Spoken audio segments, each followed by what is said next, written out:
तो स्वागत है आपका इंडियन पॉलिटी की इस अमेजिंग क्लास में।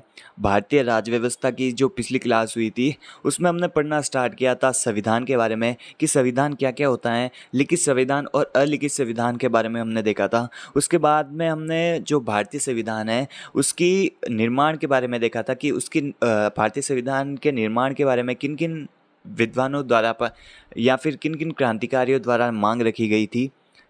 उसके बाद हमने कैबिनेट मिशन के बारे में देखा। कैबिनेट मिशन जो ऐसी संस्था थी जो भारतीय संविधान निर्माण करने के लिए संविधान सभा का चुनाव करवाने वाली थी। तो कल तक हमने कैबिनेट मिशन के बारे में देख लिया था। आज की इस क्लास में हम देखने वाले हैं संविधान सभा के चुनाव कैसे कैसे हुए। तो संविधान सभा के जो चुनाव हैं वो जुलाई अगस्त 1946 में संपूर्ण हुए।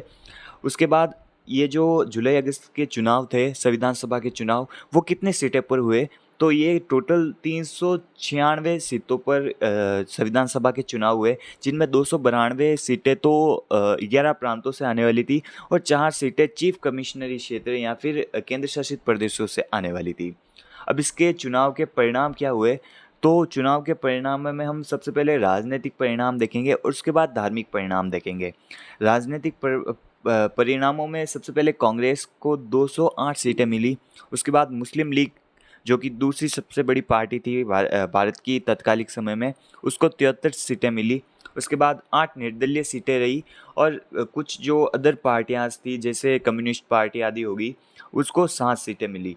तो टोटल 396 सीटों पर संविधान सभा के चुनाव हुए, जिनमें कि ये जो राजनीतिक परिणाम है वो ये हैं। उसके बाद अगर हम धार्मिक दृष्टि से बात करें तो हिंदुओं को 163 सीटें मिली। उसके बाद मुस्लिमों को 78 सीटें मिली और एनसीईआरटी मतलब अदर जो गाइड्स हैं उनमें 80 सीटें लिखी गई हैं। शेड्यूल कास्ट की 33 सीटें थी, कई कई गाइडों में 31 भी लिखी गई हैं। पिछड़ी जातियों की 6 सीटें थी, भारतीय ईसाइयों की भी 6 सीटें थी, सिखों की 4 सीटें थी, पारसियों की 3 सीटें और आंग्ल भारतीयों को 3 सीटें प्राप्त हुई। अब सर्वाधिक सदस्य कौन से प्रांत से आए, तो सर्वाधिक सदस्य 11 ब्रिटिश प्रांतों में से सर्वाधिक सदस्य संयुक्त प्रांत में से आए, 55 सदस्य आए। और अगर हम देसी रियासतों की बात करें तो देसी रियासतों में सबसे अधिक सदस्य मैसूर रियासत से आए, 7 सदस्य आए। और अगर आपको पूछ ले कि राजस्थान से कितने सदस्य आए, तो राजस्थान की सभी रियासतों से लगभग 12 सदस्य आए। अब महात्मा गांधी और मोहम्मद अली जिन्ना ने चुनाव में भाग नहीं लिया था और एक रियासत हैदराबाद रियासत ऐसी रियासत थी जिसने भी संविधान सभा के चुनाव में भाग नहीं लिया था। उसके बाद जय प्रकाश नारायण और तेज बहादुर ने संविधान सभा का चुनाव लड़ा और जीत भी गए, परंतु उन्होंने त्यागपत्र दे दिया था। उसके बाद क्या हुआ कि अब जैसे कांग्रेस को सीटें ज़्यादा मिल गई और मुस्लिम लीग की सीटें कांग्रेस से कम थी, तो इस कारण मुस्लिम लीग नाराज़ हो गई और मुस्लिम लीग ने मतलब संविधान सभा में शामिल होने से इनकार कर दिया। और इसी के उपलक्ष्य में प्रत्यक्ष कार्रवाई दिवस 16 अगस्त 1946 को मुस्लिम लीग द्वारा मनाया गया, जिसमें संविधान सभा का बहिष्कार किया गया और प्रत्यक्ष कार्रवाई दिवस मनाया गया। इसका नेतृत्व करता हसन सुरायवादी था और चर्चिल ने कहा था जब प्रत्यक्ष कार्रवाई दिवस मुस्लिम लीग द्वारा प्रत्यक्ष कार्रवाई दिवस मनाया गया और संविधान सभा का बहिष्कार करा गया, तब ब्रिटेन के जो प्रधानमंत्री थे चर्चिल, उन्होंने कहा था कि संविधान सभा ऐसा विवाह का मंडप है जिसकी दुल्हन ही गायब है। तो ये कहने वाले व्यक्ति कौन थे, तो ये थे ब्रिटेन के प्रधानमंत्री चर्चिल। उसके बाद क्या हुआ, तो मुस्लिम लीग ने संविधान सभा का बहिष्कार कर लिया, तो कांग्रेस ने उन्हें मनाने की जगह खुद ही अंतरिम सरकार का गठन करना स्टार्ट कर दिया। मतलब जब तक संविधान नहीं बनता तब तक देश को चलाने के लिए कोई सरकार तो चाहिए, तो इसलिए कांग्रेस और जो अन्य सदस्य थे उन्होंने अंतरिम सरकार का गठन करना स्टार्ट कर दिया। अंतरिम सरकार का गठन 24 अगस्त 1946 को हुआ था और एनसीईआरटी 12th की एनसीईआरटी में 2 सितंबर 1946 भी लिखा गया है, तो यह आपको याद रखना है। इसमें 12 सदस्यों ने शपथ ली थी।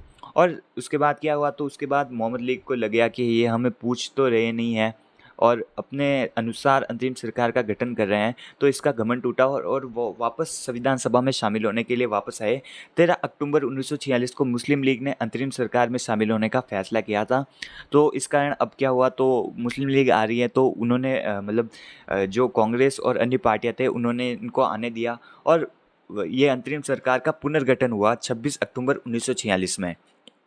अब 12 सदस्य तो पहले से थे और 3 कांग्रेस के सदस्य 12 सदस्यों में से हटाए गए तो 9 सदस्य बचे और 5 जो सदस्य हैं वो मुस्लिम लीग के भी ऐड किए गए। तो टोटल अब अंतरिम सरकार में सदस्यों की संख्या हो गई 14।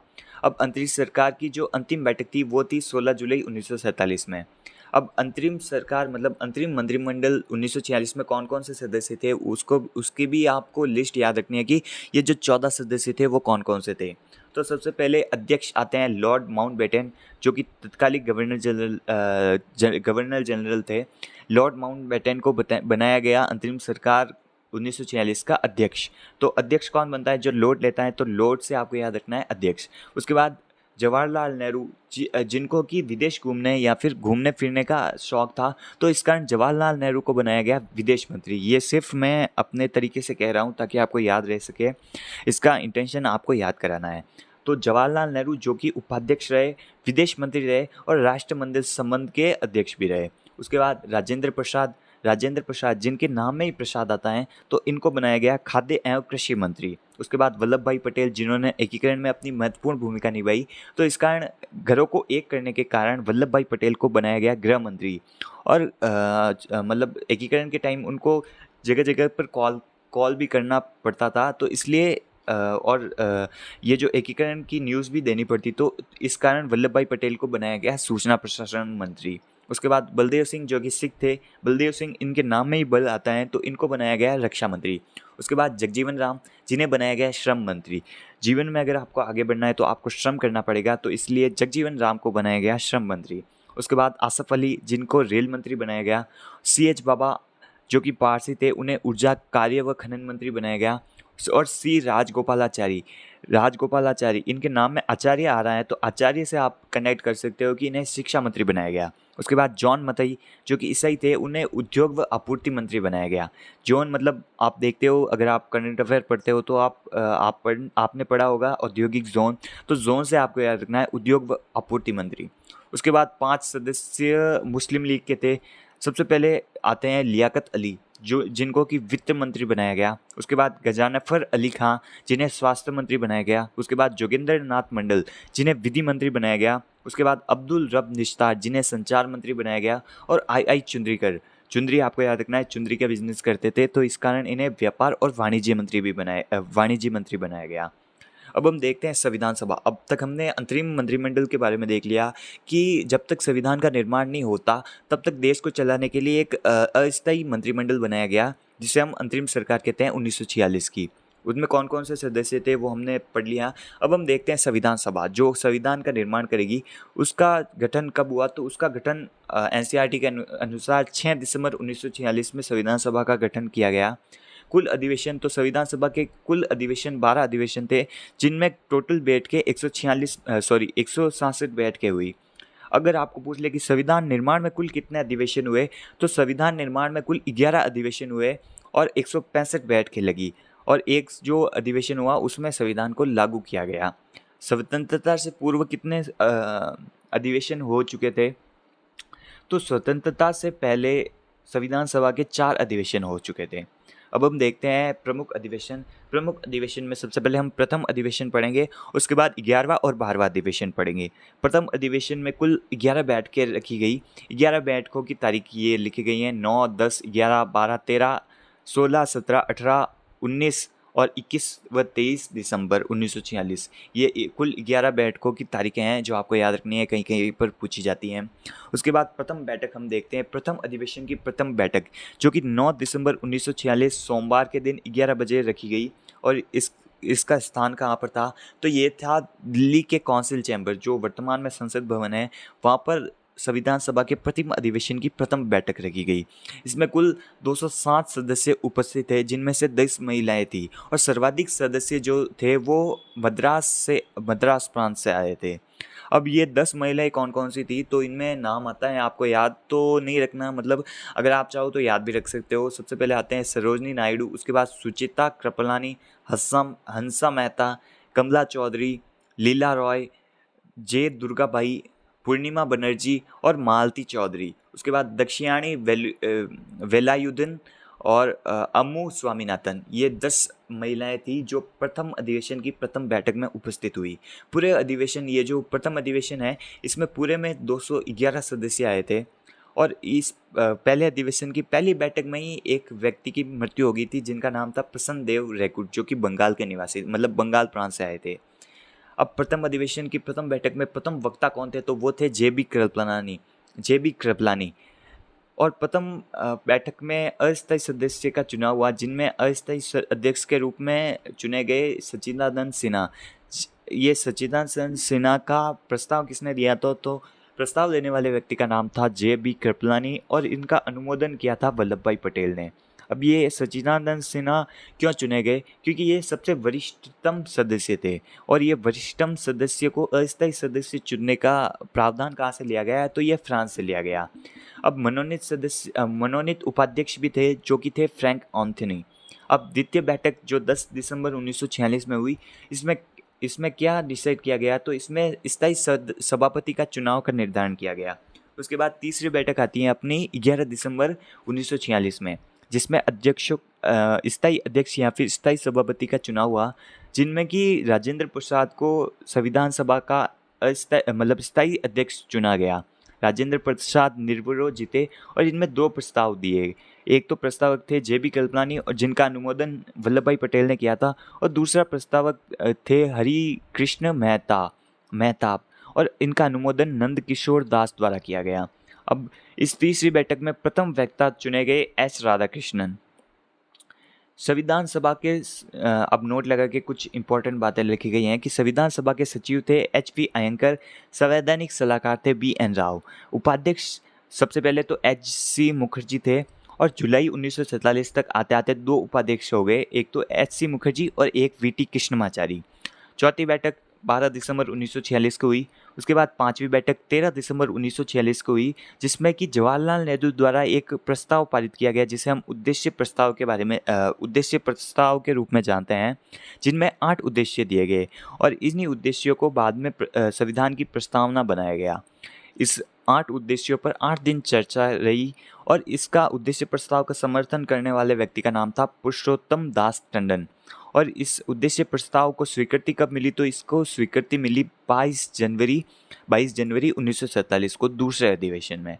उसके बाद एटली ने घोषणा की, एटली जो कि ब्रिटेन का प्रधानमंत्री था, उन्होंने घोषणा की कि 20 फरवरी 1947 को एटली की घोषणा आई कि 30 जून 1948 तक भारत को आज़ाद कर दिया जाए। उसके बाद माउंटबेटन योजना 3 जून 1947 को आई, जिसमें कि बंटवारे की बात की गई, मतलब भारत के बंटवारे की बात की गई, जिसमें पाकिस्तान को एक अलग देश के रूप में बनाए जाने की बंटवारे की बात माउंटबेटन योजना में की गई। उसके बाद भारत स्वतंत्रता अधिनियम 1947 आया, जो कि 18 जुलाई 1947 को पारित हुआ, जिसमें कि 15 अगस्त 1947 को भारत को आज़ाद कर दिया गया। भारत के आज़ाद होने के बाद ही भारत दो टुकड़ों में बट गया, एक तो भारत और एक पाकिस्तान, जिसमें कि भारत के प्रधानमंत्री तो थे जवाहरलाल नेहरू और भारत के गवर्नर थे लॉर्ड माउंटबेटन। अब दूसरी तरफ पाकिस्तान के जो प्रधानमंत्री थे वो थे लियाकत अली और पाकिस्तान के जो गवर्नर जनरल थे वो थे मोहम्मद अली जिन्ना। अब भारत सचिव एक पद आता है, भारत सचिव या फिर भारत मंत्री, जो कि प्रथम तो थे सर चार्ल्स वुड, जो कि 1858 में प्रथम भारत सचिव बने। उसके बाद लास्ट थे लॉर्ड लैंगवेस्ट वॉट, जो कि 1947 में लास्ट भारत सचिव या फिर भारत मंत्री के पद पर रहे। अब बंटवारा हुआ कैसे था, तो ये पूरा हमारा भारत है, ये हमारा भारत प्रांत है। अब ये भारत अखंड भारत है, तो इसका पाकिस्तान को कौन कौन सा हिस्सा दिया गया है? सबसे पहले उत्तरी पश्चिमी प्रांत पाकिस्तान को दिया गया, पंजाब प्रांत का पूर्वी हिस्सा पाकिस्तान को दिया गया, बलूचिस्तान और सिंध प्रांत पाकिस्तान को दिया गया, और बंगाल प्रांत का पूर्वी हिस्सा जो और असम का सिलहाट क्षेत्र ये भी पाकिस्तान को दिया गया। बाद में इसको आज़ाद करा के बांग्लादेश नामक एक न्यू देश बना दिया गया, कि हम आप बाद में पढ़ेंगे। अब हम देखते हैं 1947 में मंत्रिमंडल, जो पाकिस्तान तो अलग हो गया, मतलब पाकिस्तान तो जो था वो अलग हो गया था। तो अब भारत में कौन कौन से भारत के मंत्रिमंडल 1947 में कौन कौन से मंत्री थे वो हम देखते हैं। सबसे पहले अध्यक्ष या फिर गवर्नर जनरल थे सी राजगोपालाचारी, जवाहरलाल नेहरू जो उपाध्यक्ष थे, विदेश मंत्री थे और राष्ट्रमंडल संबंध और वैज्ञानिक शोध के अध्यक्ष भी थे। उसके बाद राजेंद्र प्रसाद को बनाया गया खाद्य व कृषि मंत्री, जो पहले भी थे। वल्लभ भाई पटेल को गृह, सूचना, प्रसारण व राज्य के मामले दिए गए। बलवंत सिंह जो पहले भी रक्षा मंत्री थे। जगजीवन राम श्रम मंत्री पहले भी थे। और विधि मंत्री जो जोगेंद्र नाथ थे, उनको हटाकर मतलब उनकी जगह अब डॉक्टर भीमराव अंबेडकर को विधि मंत्री बनाया गया। उसके बाद स्वास्थ्य मंत्री जो गजानफर अली खां थे, उनकी जगह पर अमृता कौर को स्वास्थ्य मंत्री बनाया गया। शिक्षा मंत्री जो श्री राजगोपालाचारी थे, उनकी जगह पर शिक्षा मंत्री अबुल कलाम आज़ाद को बनाया गया। उसके बाद जॉन मथई रेल व परिवहन मंत्री बनाया गया, जॉन मथई को, जो कि पहले उद्योग व आपूर्ति मंत्री थे। अब सी.एच. भामा को जो पहले ऊर्जा व खनन मंत्री थे, उनको वाणिज्य मंत्री बनाया गया, जो कि वाणिज्य मंत्री पहले कौन थे, तो पहले थे आई चुंद्रीकर। अब श्री षणमुगम रेड्डी को वित्त मंत्री बनाया गया, वित्त मंत्री पहले थे लियाकत अली। अब श्यामा प्रसाद मुखर्जी जिन्हें उद्योग व आपूर्ति मंत्री बनाया गया, जो कि पहले थे जॉन मथई। अब एन.वी. गॉडगिल को ऊर्जा मंत्री बनाया गया, जो कि पहले थे सी.एच. भाभा। अब रफ़ी अहमद की किदवई जिन्हें संचार मंत्री बनाया गया। अब ये तो हो गया हमने 1947 की मंत्रिमंडल। अब नेक्स्ट क्लास में हम क्या पढ़ने वाले हैं, तो नेक्स्ट क्लास में हम पढ़ने वाले हैं 11वां अधिवेशन और 12वां अधिवेशन, जिसमें 12वां अधिवेशन में हम संविधान लागू करेंगे। उसके बाद हम संविधान के कुछ अन्य महत्वपूर्ण फैक्ट्स पढ़ेंगे। संविधान के जो निर्माता कहे जाने वाले डॉक्टर भीमराव अम्बेडकर के बारे में भी हम पढ़ेंगे। और लास्टली हम जो प्रमुख व्यक्तियों द्वारा जो कथन कहे गए संविधान के बारे में, उनके बारे में हम पढ़ेंगे। तो आज की क्लास में बस इतना ही। हम मिलेंगे इसकी नेक्स्ट क्लास में। तब तक के लिए आप वीडियो को लाइक कर दीजिएगा और चैनल को सब्सक्राइब कर दीजिएगा।